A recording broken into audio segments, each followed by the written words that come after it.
Nous allons avoir une étude en deux parties, car je ne pense pas que je pourrai tout développer aujourd'hui. Et j'aimerais dire ceci en introduction, c'est que nous devons toujours penser que derrière notre foi, notre émouna est dans la centralité de Mashiach et qu'il est l'axe principal de notre émouna. Et en même temps, c'est notre maître. Je crois que il y a une chose qui a été donnée à Genève et que je leur ai dit, je vais reprendre. C'est pour ça qu'il y aura deux parties. La deuxième sera nettement plus forte. Mais pour donner quelque chose aussi qui nous ramène à la compréhension de qui est Yeshua. Et quand on dit le Mashiach, ce n'est pas que Yeshua Mashiach, c'est que cela peut nous amener beaucoup plus loin dans la compréhension. Et c'est vrai que si je reprends la pensée d'Israël, la pensée des sages, en m'appuyant sur divers écrits que j'ai pu retrouver et que j'ai trouvés dans mes littératures, dans le Zohar, dans pas mal de références, eh bien, il y a des choses extraordinaires que nous pouvons découvrir dans la Brit Hadasha, c'est-à-dire l'alliance du Messie. Ce n'est pas une alliance nouvelle qui a remplacé une autre alliance, il n'y a jamais eu de remplacement. Yeshua est le même hier, aujourd'hui, éternellement. Point barre.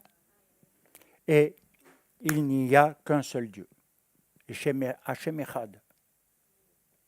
Et on doit comprendre un ensemble de choses à ce niveau-là.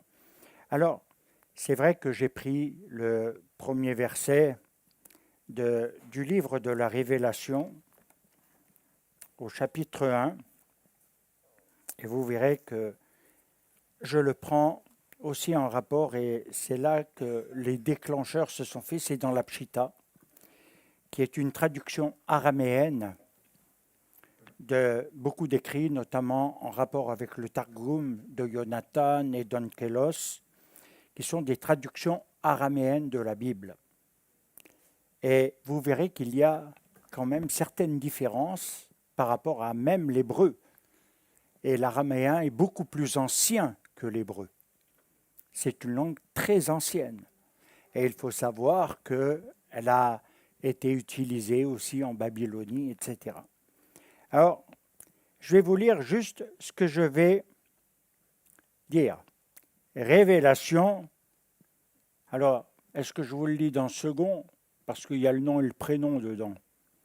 Révélation de Jésus-Christ. Nous, on dit révélation de Yeshua Mashiach, qui est Jésus-Christ. Et donc, si on veut être précis, c'est, pour les chrétiens, ça devrait être Jésus le Christ.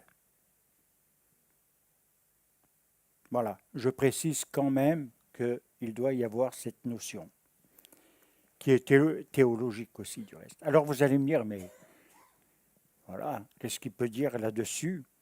Et c'est vrai que quand on prend le livre de la Révélation, qui est le dernier livre de la Bible pour l'ensemble des croyants, pas du monde juif, mais il nous amène à comprendre des événements. C'est un livre codé, avec plein de mystères, et qui est très mal décodé. Et vous savez que beaucoup se plantent à ce niveau-là. Donc il faut revenir à la pensée de Yohanan, c'est un juif. Il n'est pas messianique, il est juif. Vous allez bien? Bon. C'est un maître. Et il nous est parlé de sa révélation. Et ça va concerner un ensemble d'événements que nous vivons même à l'heure actuelle.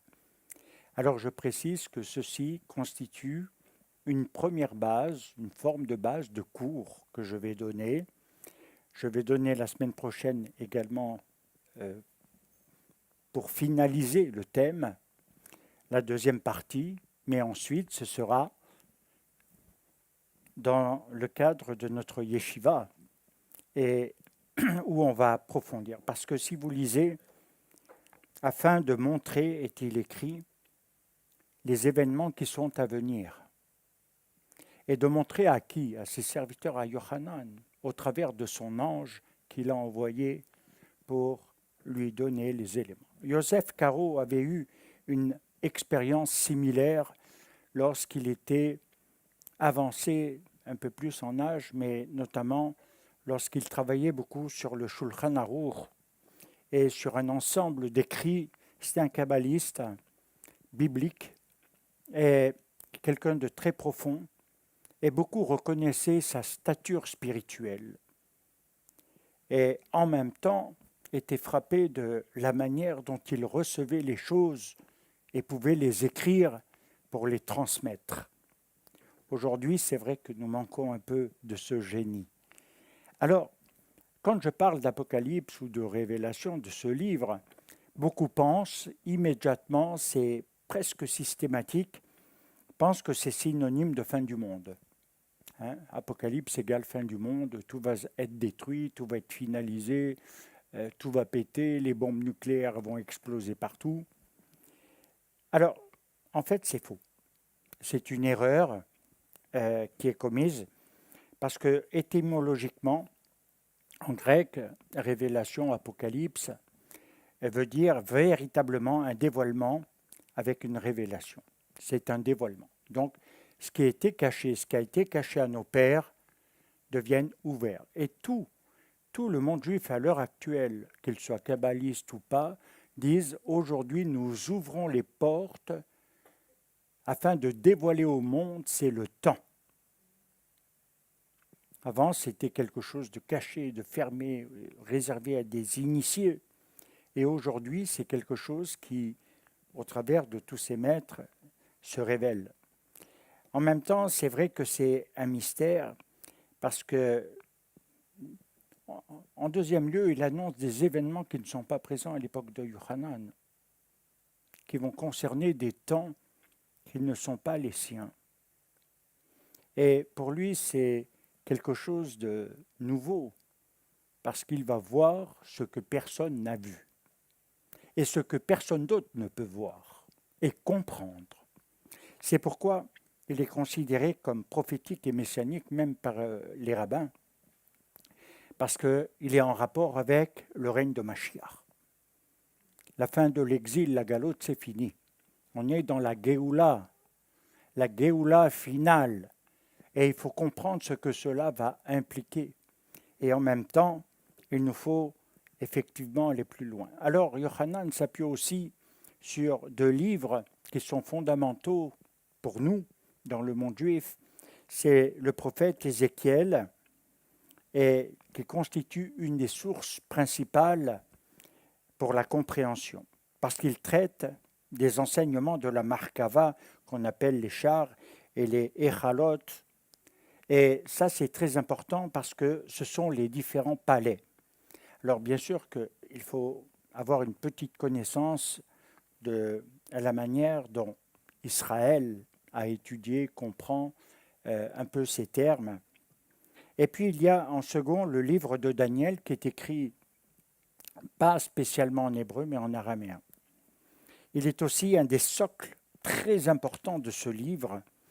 Et même si nous avons un grand nombre de termes grecs, ils proviennent quand même de l'araméen. Le grec est une traduction de l'araméen. Alors dans la Pshita, sur lequel on reviendra, que je vais expliquer, il faut savoir que dans les premiers siècles, la Pshita a constitué quelque chose de fondamental et de très important, et même dans le monde chrétien qui, après la destruction du temple, a commencé à se répandre et été très utilisé pendant très longtemps. Mais le grec a prédominé, en quelque sorte, et ensuite le latin. Alors, je vous donne un exemple, parce qu'il y a des choses qui sont excellentes. Quand vous lisez le psaume dans les Télim, donc le 22 au verset 2. Qu'est-ce qu'il est dit? Eli, Eli, lama azaphtani. On est d'accord? On est d'accord? Et le professeur, il regarde, là, je ne suis pas élève. Alors, dans le Targum de Kélos, il est dit Eli, Eli, metul ma shafkatani. Et dans la Pshita, il est retraduit comme étant Eli, Eli, lemana shvaktani. Et c'est cette dernière formulation que nous devons retenir parce qu'elle va au-delà de la signification. Quelle serait la différence entre ces paroles que même Yeshua Mashiach a prononcées, que beaucoup utilisent pour dire c'est la fin du monde juif et c'est le début d'une nouvelle ère chrétienne?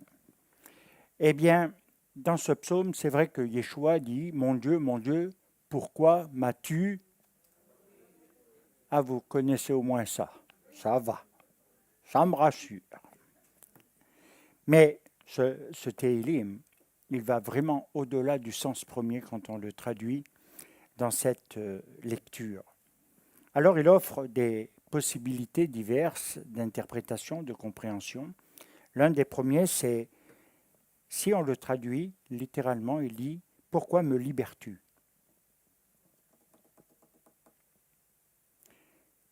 Et si on le met en parallèle avec quelque chose qui est l'une des dernières paroles de Mashiach, c'est « tout est accompli ». Mais tout n'est pas fini. Et derrière, ça nous met en rapport avec quelque chose qui est précisé. Pourquoi me libères-tu? Mais ça sous-entend que cela soit ma destinée. Et vous comprenez que le relief là de mon Dieu, pourquoi m'as-tu abandonné est complètement transformé. Alors après, nous pouvons voir dans Marc, au chapitre 15 et le verset 34, quand on prend ne serait-ce que le terme que nous utilisons couramment, parce que nous n'aimons pas dire la croix, et ça n'a rien à voir, et la croix est un symbole qui a été repris avec quelque chose qui est une blessure dans notre neshama, dans notre histoire, dans notre cœur, et Golgotha convient.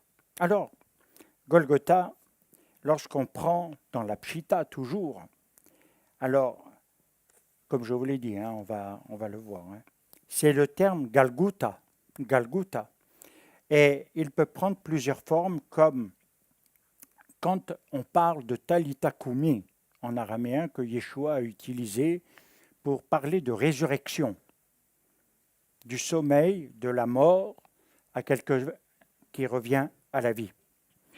Il dit bien, fillette, lève-toi. Quand on associe à Galguta quelque chose qui va encore plus loin, c'est Ephrata, qui va dire ouvre-toi, et qui vient en réalité de Iftaha. Iftaha, Ephrata, qui veut dire ouvre-toi, c'est Iftaha, qui établit un lien avec l'ouverture des yeux. Alors, ça signifie dans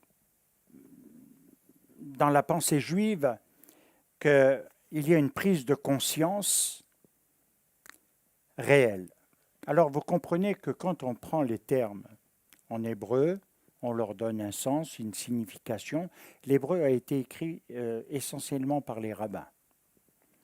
Et donc, a été adopté par tous, mais que nous avons tous ces écrits que beaucoup ont utilisés à l'époque et très couramment à l'époque du Second Temple. Il faut préciser qu'il y a eu quelque chose qui s'est produit, qui s'est passé historiquement. C'est la rupture entre l'Orient et l'Occident.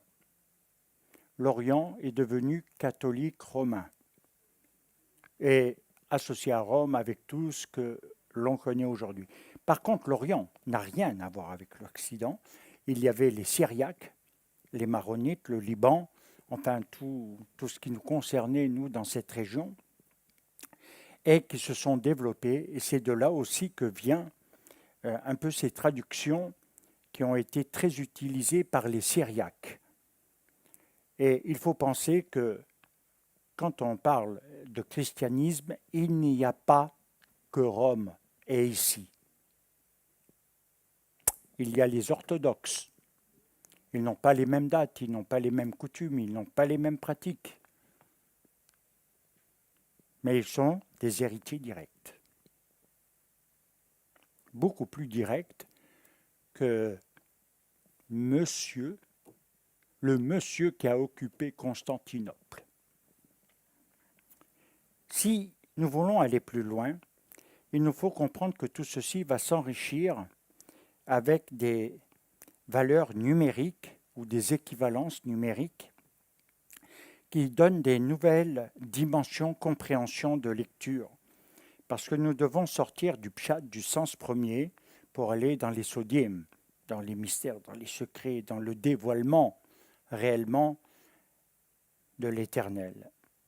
Et surtout, pouvoir donner d'autres niveaux d'interprétation. Alors la pshita, c'est une des plus anciennes traductions, comme je vous l'ai dit, syriaque araméenne de la Bible.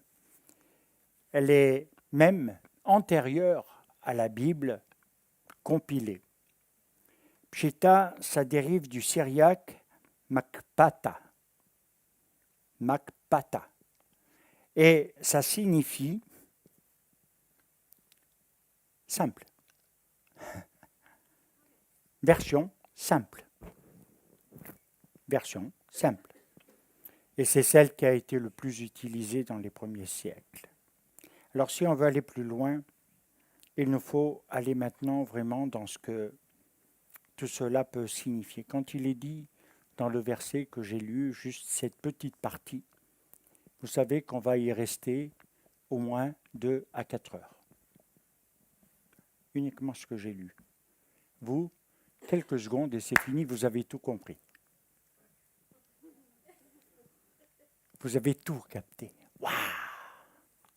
Vous êtes fort, hein? Franchement. Mais regardez maintenant. Il est dit, révélation de Yeshua Mashiach, que Dieu, qu'Hachem lui a donné pour montrer à ses serviteurs ce qui doit arriver bientôt. Et qu'il a fait connaître.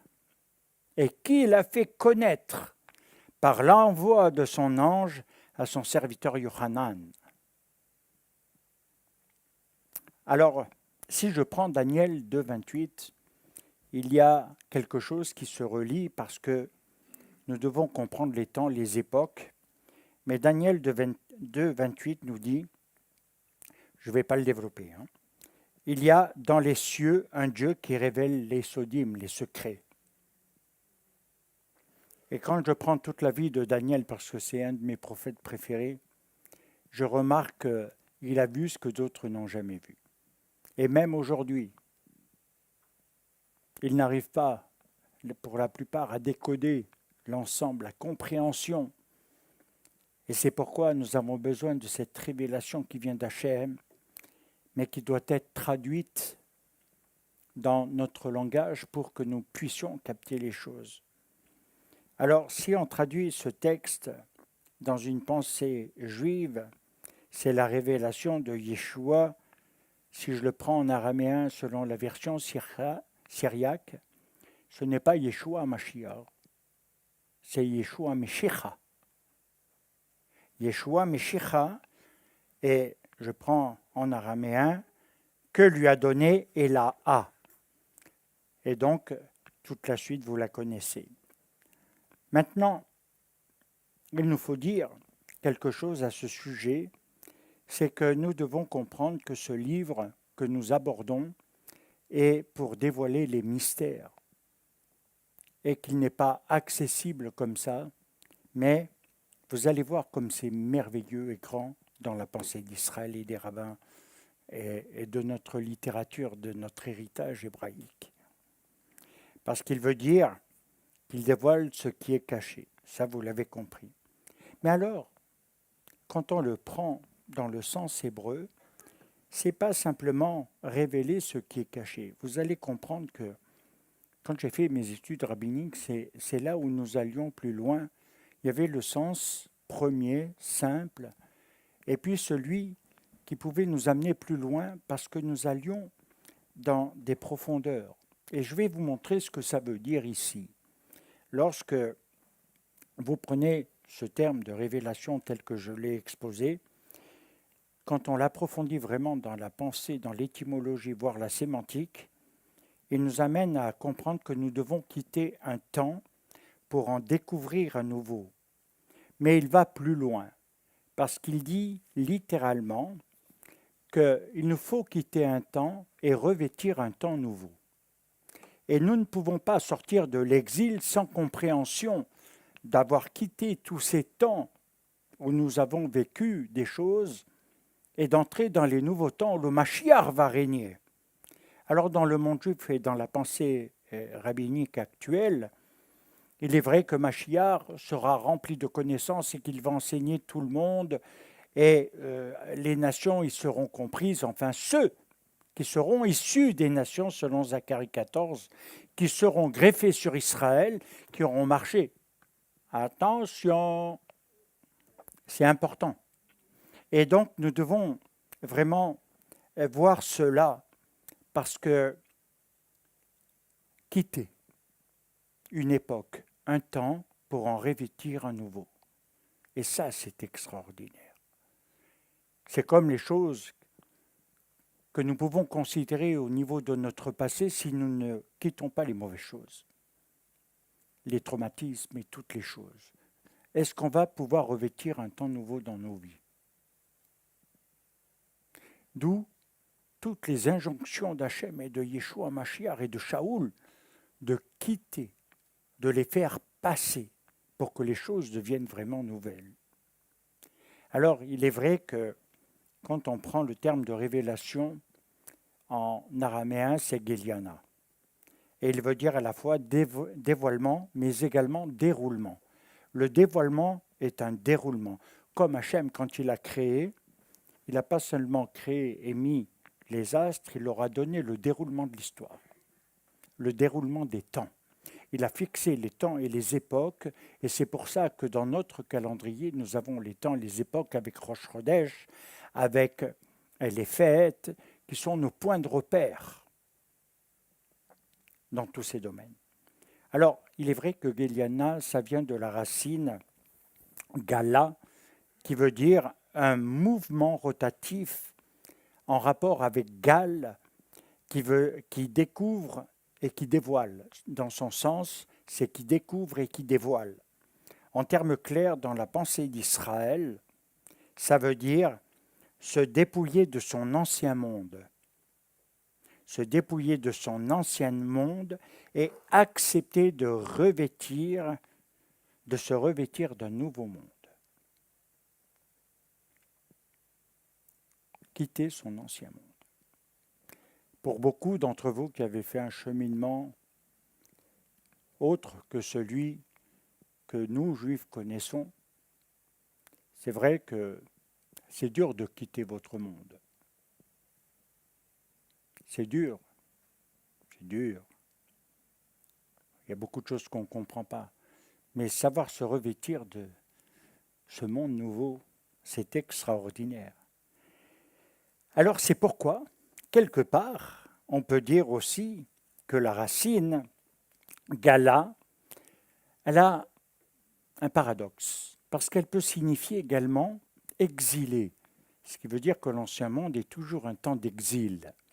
Nous cherchons, nous n'avons pas trouvé, nous courons partout, nous sommes, notre neshama aussi vit cet éclatement. Et c'est vrai que quand on le prend, ce terme de Géliana qui nous amène à aller plus loin, ce n'est pas un terme talmudique, c'est un terme que l'on trouve essentiellement dans le Zohar. Parce qu'il est intéressant de voir que ce mot, Giloui, qui veut dire découverte, donne un autre sens qui est Gilgul Shechina. Gilgul Shechina, c'est la révélation divine. Mais si on veut aller plus juste, plus loin et donner quelque chose de juste, c'est le dévoilement de sa présence. Et là, on est dans quelque chose de complètement différent. On n'est pas simplement en train de parler, de spéculer sur des choses. On est dans le dévoilement de sa présence. Moi, je parle des fois avec des juifs, des rabbins, et ils ne connaissent pas la présence de Dieu en expérience réelle comme ça. Ils la connaissent dans ce qu'ils font. Certains des maîtres ont été dans des hauts niveaux. Ils ont connu une présence, mais beaucoup, malheureusement, restent dans le niveau matériel, le niveau d'une neshama qui n'a pas évolué, qui n'est pas montée dans le 5e niveau. Et elle a besoin de s'élever, cette neshama. Et c'est pourquoi Gilgul Shechina, le dévoilement de sa présence, c'est parce que beaucoup parlent de la présence de Dieu, qu'ils disent ressentir, mais ne la connaissent pas. La connaissent pas, n'est-ce pas?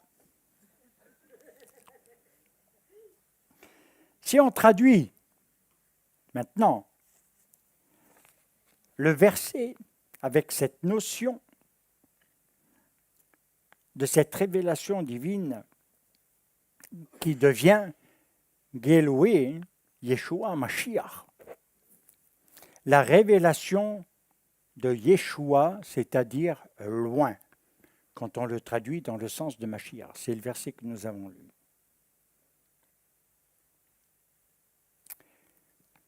Si nous prenons Gilgul Shechina, la valeur numérique, c'est 434. Comme Tav Achaya, la marque de la bête dont il sera question au chapitre 16 de ce livre. Et c'est vrai que là, on ne peut pas en parler parce qu'on n'en est pas là. Mais il y a quelque chose qui est extraordinaire parce que 434, il y a des rabbins en ce moment qui s'attardent là-dessus sur 5 points et qui sont fondamentaux parce que une lettre, c'est un chiffre.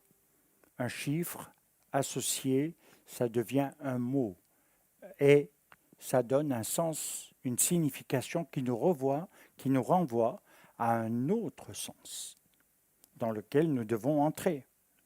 Alors maintenant, c'est vrai que quand on veut parler du caché et du révélé, c'est un peu compliqué, complexe, parce que l'expression qui est utilisée, c'est kisouv ou gloui, ce qui veut dire l'occultation de la révélation, c'est-à-dire qu'il y a une manière aussi, lorsque la compréhension n'est pas. Lorsque on est dans le pshat, la lecture simple, et qu'on ne s'attarde pas, qu'on ne pénètre pas, alors à ce moment-là, ça veut dire qu'on est dans un voilement. Et pourtant, beaucoup disent qu'ils voient. Vous vous rappelez ce qu'on a traduit avec les yeux. Beaucoup disent qu'ils voient, parce que c'est Aïn. Et Aïn, c'est vraiment l'œil du témoin. L'œil du témoin. Et donc, à partir de là, si nous comprenons vraiment ce que cela va nous amener, vous allez voir que la pensée d'Israël va se dévoiler de manière extraordinaire, des choses que vous n'avez peut-être jamais entendues. Et je reviens à ce premier chapitre, dans ce petit passage que nous avons lu. En grec, c'est Jésus Christou, qui a été traduit par Jésus-Christ, mais que normalement, ça devrait être le Christ. Et en araméen, c'est Yeshua Meshicha. En hébreu, vous le connaissez tous, c'est Yeshua Hamashiach. Oui, il devine timide. Regardez. Yeshua, c'est important de connaître Yeshua. Parce que beaucoup, quand ils se disent messianiques, basculent trop d'un côté, négligent et ne connaissent pas, ou ne connaissent plus, ou ne savent plus. Et je dis qu'aujourd'hui, non, il faut revenir à la racine. mais la racine hébraïque, la racine juive, la pensée d'Israël. Et derrière, la racine de Yeshua, quand on le traduit littéralement, c'est Yassa. Et quel est le sens de Yassa? Yassa, ça veut dire délivrer, sauver, secourir. C'est ce qui a donné dans les traductions de Louis II, sauveur. C'est pour ça que beaucoup ont appelé Yeshua dans le christianisme qu'il est le sauveur du monde, qu'il est le sauveur. Dans le monde juif, on ne pense pas de la même façon, on ne le voit pas de cette façon-là. Nous, on parle de Géoula final, on parle de délivrance, on parle d'autre chose. Maintenant, c'est vrai que nous faisons tout pour que le salut se révèle et se dévoile dans les temps finaux. C'est ça. Et derrière, il nous faut savoir qu'il s'agit de notre Messie. Alors Maïmonide, il y a une chose intéressante en lui, parce qu'il nous faut voir qu'est-ce qu'Israël disait de Yeshua Mashiach. Comment les Juifs voient, et aujourd'hui c'est une question très actuelle, comment les Juifs voient Yeshua, ou ceux qui se réclament du Messie, ou même par rapport à ceux qui se disent chrétiens, avoir la notion de le monopole du salut, de la délivrance et de toutes ces choses, le monde juif a un regard, parce qu'il est conscient des temps dans lesquels il est aujourd'hui. On n'est plus en galoute. On n'est plus en galoute, bien-aimé. On est vers la Géoula finale. On est dans les temps pré-messianiques. On est dans Évlé Mashiach. Et on va enfanter. On va enfanter les temps nouveaux. C'est par Israël que ça passera. Et je crois qu'il est important de voir le regard ancien. Là, je ne vais pas le faire sur le plan nouveau, mais sur le plan ancien, de voir ce que Maïmonide pouvait dire, parce qu'il a fréquenté beaucoup de chrétiens. Ça a été des temps très houleux, ces périodes, pour le monde juif en Espagne, où il y a eu énormément d'antisémitisme, de persécution. Ma famille en est tributaire apparemment. Et donc, il y a des choses où, effectivement, ils sont en droit de se poser la question, parce que, quelque part, on les a forcés à des conversions. Et puis, d'autre part, on leur a dit, notre foi est la seule vraie foi.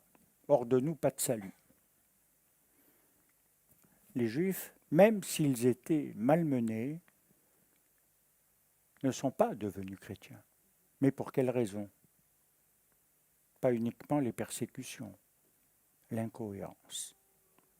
Alors Maïmonide dit quelque chose qui est très intéressant, parce qu'il ne voyait pas du tout en Yeshua sa messianité, et par contre il voyait quelqu'un qui était un précurseur, qui était venu ouvrir la voie du roi Messie, et ça c'est dans le Mishneh Torah, chapitre 11.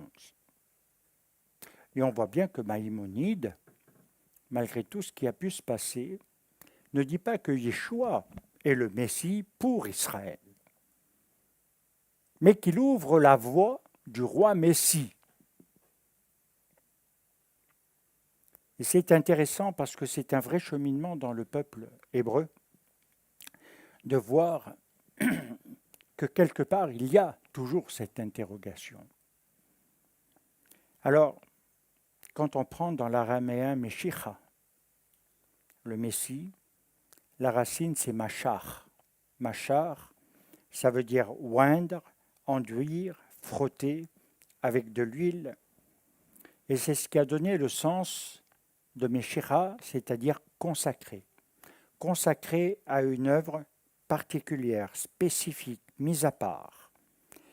Mais derrière, c'était fait avec l'huile de Mishana. Et l'huile de Mishana, ça voulait dire que ce n'était pas n'importe quelle huile, une huile fabriquée spécialement, spécifiquement, mais également c'était une huile avec un parfum spécifique. Et il fallait que le dosage soit ultra précis pour les rois, les prophètes et les sacrificateurs. Et c'était différent pour l'un par rapport à l'autre. Et donc, les trois ensemble réunis formaient celui qui était le Mashiach. Et c'est pourquoi il y a toujours beaucoup d'interrogations. Une huile parfumée, une huile parfumée.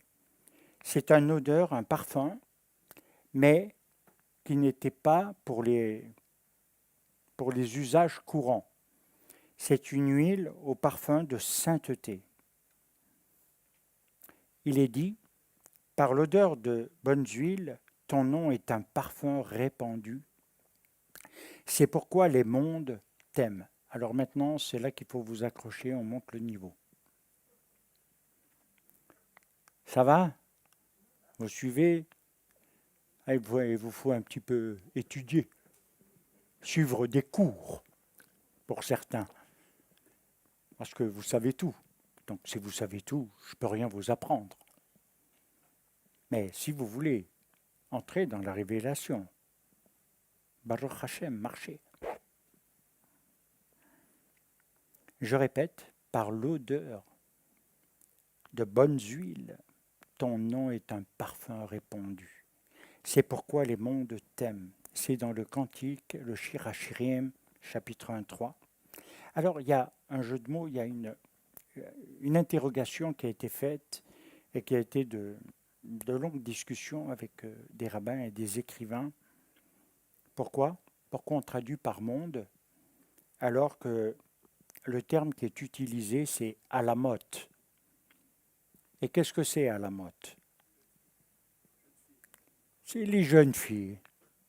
Oui, mais les jeunes filles se traduisent par monde.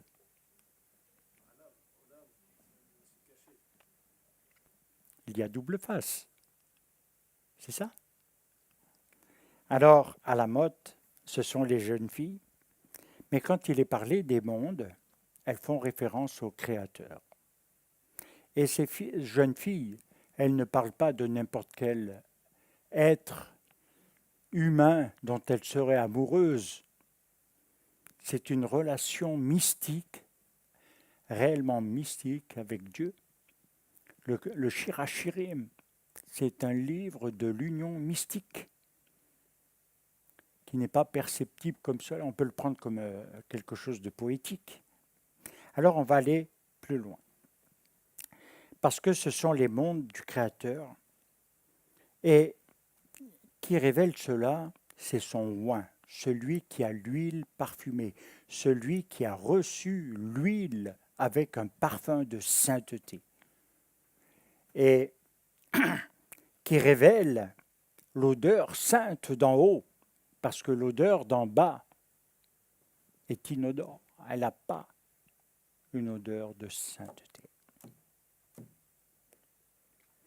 Alors, derrière, quand on parle de cette odeur sainte, odeur en hébreu c'est reïa, et quand le yod qui est au milieu de reïa est en train de muter dans le vav, parce que c'est tout l'exercice du jeu de mots de ce passage, quand il mute en vav, ça donne quoi? Rouar. Qu'est-ce que c'est rouar? C'est le souffle divin, c'est le souffle de la vie, c'est l'esprit. Et c'est avec cela que le monde a été créé, par le souffle d'Élohim. Dieu dit, le souffle est. Et vous allez voir que ce mystère est extraordinaire, parce que le souffle d'Élohim est ce qui a fait jaillir de l'obscurité la première parole prononcée dans l'univers.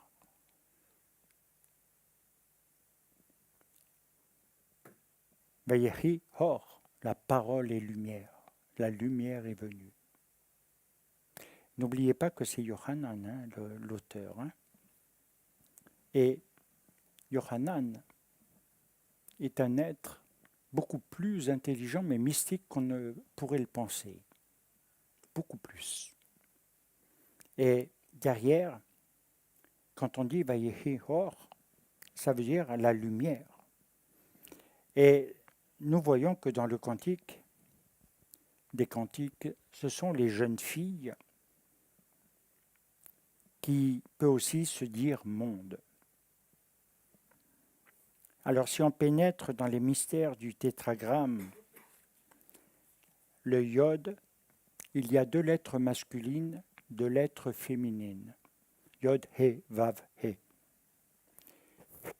La lettre yod désigne le père, Abba,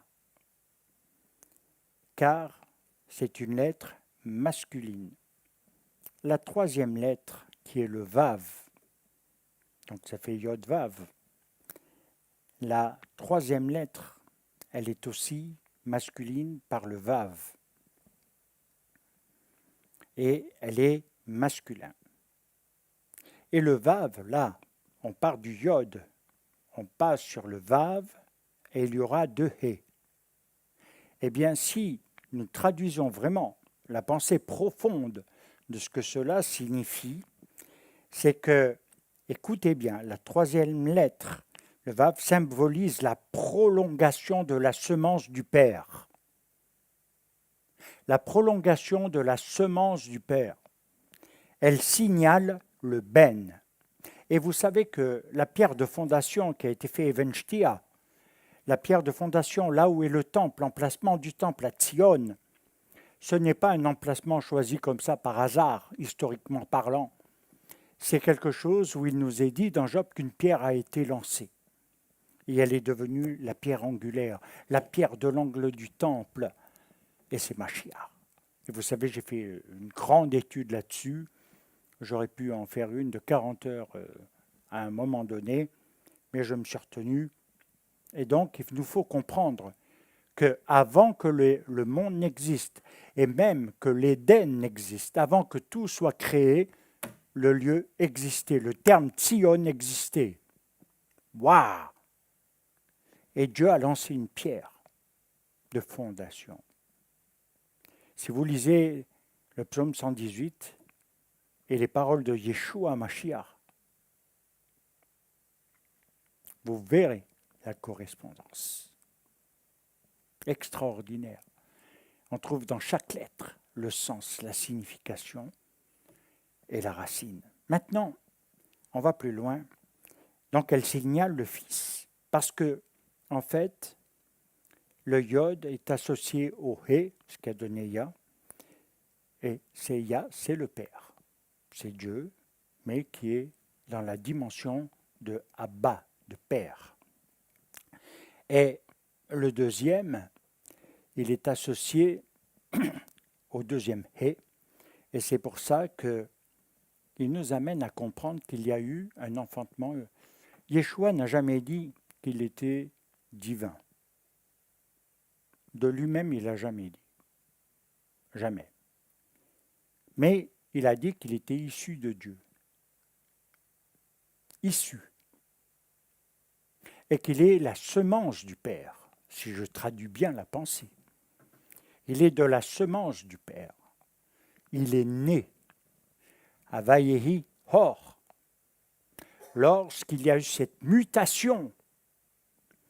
Et c'est extraordinaire parce que Yohanan nous amène dans le mystère du Logos. Et où il nous dit, au commencement, était le Dvar Hashem, la parole de Dieu. Et la parole de Dieu était Dieu, le Yod. Et de ce Yod, il dit que la lumière est apparue. C'est bien comme ça? Elle est enfantée par le He. Yod, He, la mère qui enfante, la lettre féminine, enfante. Elle donne naissance. Et ça, c'est une caractéristique dans l'hébreu. C'est une règle. Deuxièmement, on est dans Zvav. Alors que fait le dernier He? Que fait le dernier He? Nous sommes d'accord qu'il y a ces deux choses. Et puis le dernier hé. Alors, elle nous fait quelque chose d'extraordinaire. Elle lit l'ensemble des deux lettres du tétragramme, du nom divin. Et en hébreu, placé devant un mot, ces deux lettres, hé, elle le détermine en quelque sorte. Il faut s'accrocher un peu, hein. Elle détermine qu'elle enfante. Le hé placé en fin de mot, qui est importante parce qu'elle clôture le nom du tétragramme, elle exprime le mouvement de son souffle. Et qu'est-ce que nous trouvons? Yod le Père, enfante le Fils, la lumière est née, la lumière du monde si vous voulez. Avant, on ne sait pas ce qu'il y avait. On peut dire que Yeshua Mashiach était de toute éternité selon Micha. C'est vrai. Mais sous quelle appellation? Et derrière, là, nous avons alors le mystère qui se dévoile et qui, ma pensée juive, c'est réellement que dans cette dernière lettre, c'est le souffle divin au travers du mouvement. Alors, je n'ai pas le temps de parler de Merachefet, dans la création où l'esprit planait au-dessus des eaux, le souffle divin. Mais il était dans le face-à-face des eaux. Ce n'est pas qu'il était au-dessus, et puis... Non, non. Et une fois, j'ai fait une étude avec le bruissement des ailes. Ça, c'est un des grands mystères d'Israël, quand on parle de la création. Alors, le mouvement du souffle, si on veut regarder de plus près, le premier devient Ima, la mère. Ima, c'est la mère. Et le dernier, He, puisque c'est féminin, c'est Bat, la fille. Nous avons père, mère, fils et fille. Tout est réuni. Les mondes sont là. Alors, si on veut clarifier, je pense que pour vous, c'est déjà du bon niveau, là. Mais je vous ai dit, c'est un cours. Là, je ne suis pas dans le tout public. Et encore, je fais des efforts. Hein. Je lis, je me relis. Puis je vous vois comme ça. D'autres, ils font. Parce que le niveau monte. Et si on veut le clarifier, il nous faut réellement aller dans la compréhension de ce que tout cela signifie. Comment on interprète? Parce que l'Église l'a aussi fait. Dans son histoire chrétienne, elle s'est emparée dans son usurpation, elle devient l'épouse du Christ. Mais Israël n'aurait plus de lien avec Dieu, donc ne serait plus considérée comme l'épouse, n'est-ce pas? Elle ne serait plus la fiancée. Or, nous chantons les chadodiers. Là, oui, ah. Et nous sommes toujours. Alors, comment vous allez l'interpréter maintenant? La fiancée, c'est qui?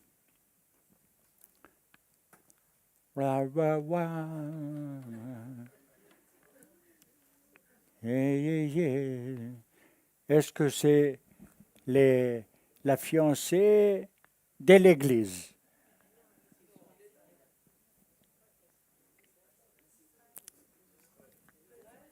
Ah, il commence à bouger un petit peu timidement, mais regardez, on va aller plus loin. Lorsqu'on est dans le Cantique des Cantiques, il faut comprendre ce livre vraiment de manière pas habituelle. D'ailleurs, j'ai un rave qui m'avait enseigné de le lire, non pas à l'endroit, mais à l'envers. J'ai dit, mais j'ai jamais vu ça, moi. On ne lit pas un livre à l'envers. On ne commence pas par la fin. Il m'a dit, fais ça. J'ai dit, ben, je fais. Et à la fin, il me dit, qu'est-ce que tu as compris? Pas grand-chose. J'ai compris la fin et le début. Il m'a dit, allez, viens. Maintenant, tu vas regarder là. Et tu regardes là. Et le mot là. Et tu le prends de la fin par rapport au départ. Et là, c'est révélé quelque chose d'extraordinaire. J'avais jamais vécu ça. Et c'est le seul livre que l'on peut lire à l'envers de toute la Bible. Incroyable. Et où il y a toute la cohérence. Alors, la fiancée qui appelle de son amour dans le Cantique des Cantiques, elle parle du souffle des baisers de son bien-aimé, afin de pouvoir révéler une union. Et cela nous amène à comprendre que Machiach porte l'huile, et porter l'huile, donc il est oint, il est revêtu. Et c'est en réalité la rouach, parce que l'huile devient rouach dans ce cas-là. Il y a là le secret de l'odeur, le secret de l'odeur. Le baiser dont il est question joint le fils à la fille, c'est-à-dire la fiancée. Et c'est ce qui va dévoiler la présence divine, cette union-là. C'est cette union-là qui va révéler la présence divine dans les temps messianiques. Parce que les temps messianiques, au-delà de la Géoula finale, il est clair que dans le monde juif comme dans le monde chrétien, c'est une union avec Dieu, c'est un mariage. C'est un aboutissement. Mais, j'aime à le dire, il faut comprendre que tous n'y seront pas obligatoirement. Parce qu'il y aura le bon grain et l'ivraie. Et l'ivraie, vous ne pouvez pas le distinguer du bon grain. Vous pouvez le prendre et le cuisiner, c'est seulement à la consommation ou à la moisson que l'on peut voir la différence. L'ivraie n'a aucune graine en lui. Il n'a pas de vie, il n'a pas le grain de blé, qui est une signification du lechem. Et le blé a la graine. Et ceux qui auront l'huile à la fin, parce que vous parlez des vierges folles et sages.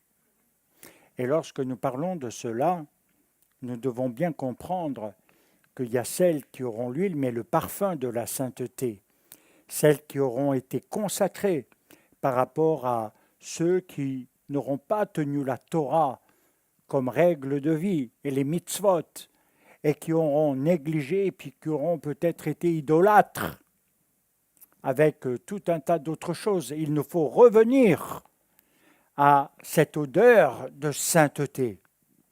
Et la rouach est ce qui nous le démontre. Alors, Yeshua Mashiach, il est loin, il porte l'huile. Et le baiser qui est joint et dont il est question, bien entendu, à la fille, à la batte, elle dévoile non seulement la présence de Dieu dans les temps messianiques, mais vous allez voir que maintenant, on fait ce que tous les rabbins ont appris, dilue le poisson, noie tout le monde, et après tu rends cohérent. Ça vous va? On essaye. Qu'est-ce qui est dit dans la réalité? Si je prends ce qui est dit au nom de la sagesse des pères d'Israël, si je prends l'ensemble des littératures, des différents ouvrages que j'ai et qui révèlent des choses incroyables, on va dire qu'au nom de cette sagesse, je me dois de vous dire que le Fils de la Ruach HaKodesh a donné la révélation. Il y a le Père et de lui vient le Fils, de lui vient le Fils.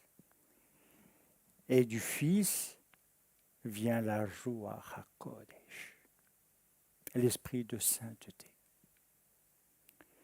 Et c'est pour ça que Shaoul de Tarse dira il faut réveiller le monsieur.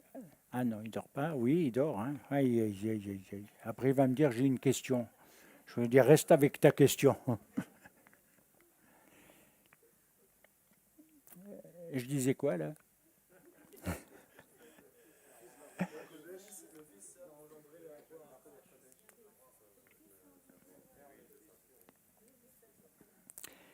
C'est très important parce que le Père donne naissance au Fils. Il est né de lui. Le nom du Père de Yeshua, c'est Yod He. Yod He. Ya. Extraordinaire. Mais, derrière, le Fils, avec l'autre He, qui sont les jeunes filles, par l'union et le rapprochement qui se fera par l'odeur du baiser de la fin des temps, c'est la Joah HaKodesh. Alors, derrière, il nous faut comprendre aussi quelque chose. Quand on parle de la révélation de Mashiach, c'est bien, il ne dort pas. J'ai oublié de le regarder. La révélation de Mashiach, elle est extraordinaire parce qu'elle a un but. Et le but de la révélation de Mashiach, ce n'est pas de croire en lui. Ceux qui viennent me sortir ça, moi, porte fermée. Ce n'est pas une croyance, mais nous devons comprendre le rôle du Fils. Le Père est Tzimtzun. Il est dans le retrait. Il n'est pas dans le temps de l'homme. Il est dans le temps de la Géoula, déjà de la finalité. Il est déjà, lui, dans tout accomplissement. Mais c'est au travers de nous, dans ce qui sera, qu'on peut hâter la venue du Messie ou pas. Et ça joue un grand rôle. Jamais je n'ai vu les rabbins autant dans la tfila, l'étude et vraiment, alors après on peut dire beaucoup de choses, mais il y a une intensification de leur action et de plus en plus de Juifs reviennent. Et c'est important, c'est un signe.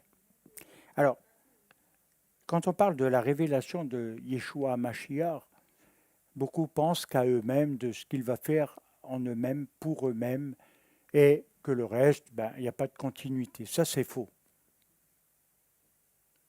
C'est faux. Ça vous implique dans quelque chose. Regardez.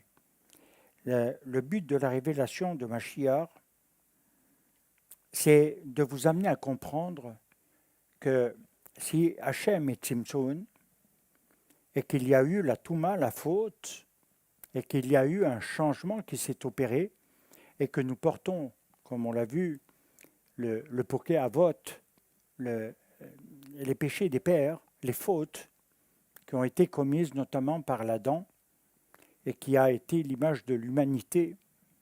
Alors à ce moment-là, Adam ne pouvait pas réparer. Il pouvait faire appel seulement à ce que Dieu lui a fait, la chesed, sa bonté. Et c'est là que la première promesse messianique viendra au travers d'une descendance et qui agira et qui se retrouvera dans la postérité d'Abraham pour aller très vite de Moshe, de David. Et c'est comme ça que nous voyons les naissances, les engendrements, les toldotes, et qui sont un mystère, parce que dans Toldot, le Vav est important. J'avais fait une étude là-dessus. Mais la mémoire faiblit. Hein? Oui, elle faiblit. Alors, il est venu pour réparer. Il est venu pour réparer les effets de la faute du Gan Eden. Si on veut le comprendre encore une fois dans la pensée d'Israël, il y a deux choses qui sont en général assez courante. Vous avez d'un côté le Nachash, c'est-à-dire celui qui est le serpent dragon, et il a fait tomber, alors comprenez-le dans le sens hébreu, il nous est dit que le Nachash a fait tomber les âmes dans la servitude, et quelque part c'est ce qui annihile le parfum divin, le parfum que l'âme doit avoir. Et vous savez, souvent, quand j'ai des entretiens, quand on parle, quand vous rencontrez des gens, on sent la personne. Autant on peut sentir la mort, autant on peut sentir la vie, autant on peut sentir ce divin qui est là. Il y a quelque chose qui vibre. L'âme a un parfum et elle dégage un parfum. Il y en a que j'ai appelés des sans-âmes. Ils ne ressentent rien. Il n'y a rien. À part eux-mêmes, il n'y a rien. Rien n'existe. Rien n'est présent. Tout est pour eux, dans la matérialité. La réussite, elle est là. Le reste, on verra bien. Ben, c'est le reste que tu verras bien qui sera une surprise. Et c'est pourquoi il y a des attachements d'âme. Et je suis convaincu que quand on rencontre, il y a des gens à qui on s'attache. Moi, quand je me suis attaché à mon rêve, je ne voulais plus me détacher. Quelles que soient les circonstances, c'est un attachement. Et il nous faut comprendre que Nachash, c'est la même valeur numérique 348 que Mashiach. Alors il y a celui qui maintient les âmes dans la servitude en volant, en annihilant leur parfum de la création, de ce qu'ils auraient dû devenir, et Mashiach est venu afin de réparer, c'est-à-dire de vaincre le Nachash, parce que la position du Messie est supérieure au Nachash. Et c'est ainsi que tout à coup nous voyons que l'œuvre de Mashiach, ce n'est pas de croire en lui seulement, mais c'est de comprendre ce qu'il a fait. Il nous rend le parfum. Et il le dit lui-même dans les évangiles, non? Il y a un parfum de vie. Vous sentez quelque chose. Vous sentez. Alors c'est vrai que des fois dans le langage courant, je ne vais pas obligatoirement traduire comme ça, mais je dis souvent à mon épouse, je ne le sens pas. Il n'a pas d'odeur. Il n'y a rien. Et puis, il y a ceux qui dégagent et qui exhalent un parfum. Et je sais qu'il y a des rabbinim qui sont comme ça. Et c'est pourquoi c'est très important, parce que quand on parle de cela dans le Zohar, on nous apprend que l'esclave, l'Oved, qui est de Eved Ivri, l'esclave hébreu, en fait, c'est pas pour dire les Hébreux sont des esclaves, ou ils ont été esclaves en Égypte. Mais voilà ce que dit finalement le Zohar. Il désigne les âmes qui sont prises dans la servitude. Là, vous comprenez l'œuvre de Pessah.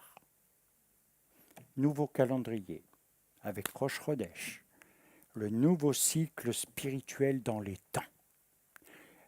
Lié au Tikkun, Pessah est extraordinaire, non? Parce que Pessah, c'est l'année de la délivrance. Et la sortie de l'esclavage de l'Égypte de Mitzraïm, et c'est ce qui nous amène à comprendre les cycles de la réparation au travers des fêtes. Car après, il y a le temps du Homer, Shavuot, l'Alliance. Et après, on passe à Yom HaShofarim, indépendamment du mois d'Elul qui évoque beaucoup de choses, Yom HaShofarim, c'est-à-dire Rosh Hashanah, et qui a deux sens et deux significations. Et derrière, nous avons Yom Kippour et Sukkot. Et Sukkot est la clôture et elle inclut Israël et les nations. Il est donc important de comprendre l'union, mais également le cheminement, car au travers de cette œuvre, il nous est dit que les âmes sont prises dans la servitude des cycles de la vie. quand je regarde un peu dans les souffrances humaines, et vous savez qu'avec plus de 40 ans, j'en ai vu des gens souffrir de toutes sortes. Il y a même des souffrances inexplicables, qui n'ont pas de côté rationnel réellement, mais qui sont liées à quelque chose. Il y a toujours quelque chose, il y a toujours une base. Soit de notre existence, soit de très loin, dans peut-être l'ADN, le code génétique, dans lequel est inscrit la mémoire des pères. Et Pessah est une fête de délivrance particulière parce qu'elle met à mort un agneau. Et au travers du sang de l'agneau, regardez bien, quand il est dit sur les poteaux et les linteaux. Poteau, on est d'accord? Poteau, linteau. Ça donne quelle lettre? Hé! La lettre du souffle de la Ruach HaKodesh, la lettre de la résurrection, la lettre de la vie. Celui qui se met sous le sang de l'agneau de Pessah et qui est dans les maisons, il n'est pas touché parce qu'il échappe au jugement du mal des pères. Mais il était dit que tous les premiers-nés, Égypte ou pas, succomberaient. Alors bien sûr, on peut toujours s'attarder sur plein de choses, mais la véritable délivrance, c'est la servitude, de l'esclavage dans les pensées, l'asservissement dans les émotions, les sentiments qui tiennent captifs les gens, soit dans la fragilité du besoin d'amour, soit dans l'exclusion de l'amour, parce qu'ils n'aiment qu'eux-mêmes. Ils se marient avec eux-mêmes. Et on peut aller beaucoup plus loin. Donc, au prochain Pessah, qui arrive bientôt d'ailleurs, nous allons faire le parallèle avec aussi ce que Yohanan a pu faire avec Yeshua. Car il dit bien, voici l'agneau de Dieu qui ôte le péché du monde. Mais vous le traduisez d'une manière dans la pensée chrétienne. Khatat, c'est autre chose. Et il y a plusieurs définitions du terme. Comme il y a plusieurs sens et significations au terme pardon. Il y a des évolutions. Il y a ce qui excuse et il y a ce qui pardonne et ce qui expie. Et il nous faut comprendre ce sens. Alors maintenant, lorsque nous comprenons que ceci désigne les âmes prises dans la servitude des cycles de vie, ceci afin de les racheter. Alors c'est pour ça qu'il est dit ici, un mystère très profond. Et je m'arrêterai après parce que l'heure passe. Il y a un mystère très profond. Mais nous devons le révéler parce que dans la Torah, nous savons que l'esclave doit servir 6 ans.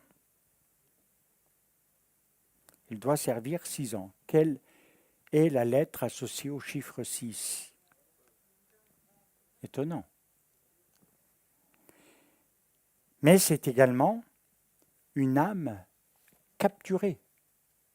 C'est une âme capturée. Si nous disons que Mashiach, sans lui donner un nom, Mashiach, est le Rédempteur, voire libérateur, parce que c'est ça véritablement que nous devons capter, saisir. Alors pourquoi le serait-il? Parce qu'il est Or Haolam, la lumière du monde, la lumière éternelle. Et quelle est la valeur de ce que je viens de dire? 358. C'est associé à la Ruach. Il est rempli de la Ruach. Et il a la Chochma, la sagesse. Alors on dit dans l'hébreu, Malé Ruach. Malé Ruach Chochma. Ce qui a valeur numérique de 358 et qui est quelle valeur? celle du Messie. Lorsque nous parlons de Or HaOlam, c'est 358. Lorsque Yohanan dit dans son prologue, il est la lumière du monde, et vous verrez là j'ai fait que la petite phrase, hein. Et donc, lorsque on le traduit dans la valeur numérique, c'est la valeur de Mashiach. Donc, Yeshua, non seulement il est la lumière du monde, mais c'est lui qui a fait naître toutes les lumières. Et à un moment donné, on étudiera deux choses dans la yeshiva, les portes de la lumière et les vêtements de lumière. Il y a ce qui nous entoure extérieurement, mais il y a ce qui est intérieurement. Alors la lumière peut être extérieure, mais elle devrait être intérieure. Baruch Hashem. Elle devrait être dans l'âme. Alors, derrière, je vais terminer avec ça, parce que il y a aussi cette valeur où on a vu avec le Nachash, le serpent, qu'on qualifie aussi de dragon. Il est celui qui vient et qui vient non pas pour réparer, mais pour détruire. Il vient pour rendre captif, empêcher, et c'est pour ça que nous, Juifs, nous pouvons comprendre le sens de l'exil dans la souffrance de l'exil. Nous connaissons la souffrance de l'exil. Elle est enregistrée dans notre âme. Elle est dans nos gènes, elle est dans notre histoire. On va bientôt avoir Purim. Quand je vois ce qui se passe aujourd'hui, Purim est actuel. C'est pas historique. C'est horrible. L'antisémitisme. C'est horrible. Et les effets de cet antisémitisme, des âmes qui ne savent même pas pourquoi elles font ça. C'est incroyable. Alors, derrière, pourquoi 358 ? Parce que ça nous ramène à une parole prophétique de Bilam. Il est celui qui vient, écoutez bien, il est celui qui vient et pour qui Yaakov a déclaré Shiloh viendra. Alors, si on le traduit, c'est Shiloh, Yavo, Shiloh. Et ça veut dire 358. Alors, il nous est dit qu'il est le sceptre et que Shiloh, à l'unanimité de tous les rabbins, c'est Mashiach. Mais quand est-il venu, Shiloh ? Alors oui, peut-être on peut penser à la Géoula Phila, mais là, ce n'est pas ce que dit le texte. Shiloh, Yavo, Shiloh. Et 358, je m'arrête. Pourquoi il est celui qui vient ? Parce qu'il est Ben Isha, le fils de la femme, si on le traduit, il est fils d'une femme qui encore donne 358. Ben Isha donne 358. Qui veut dire réellement que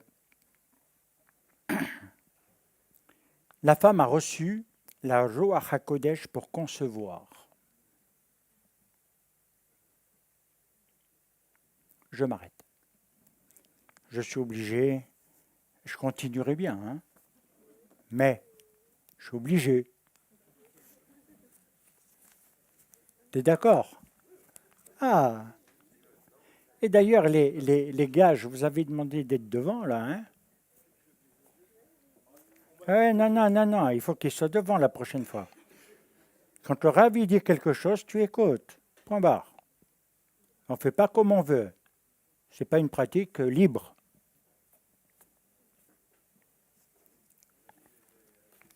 C'est parce que je les forme, c'est pour ça.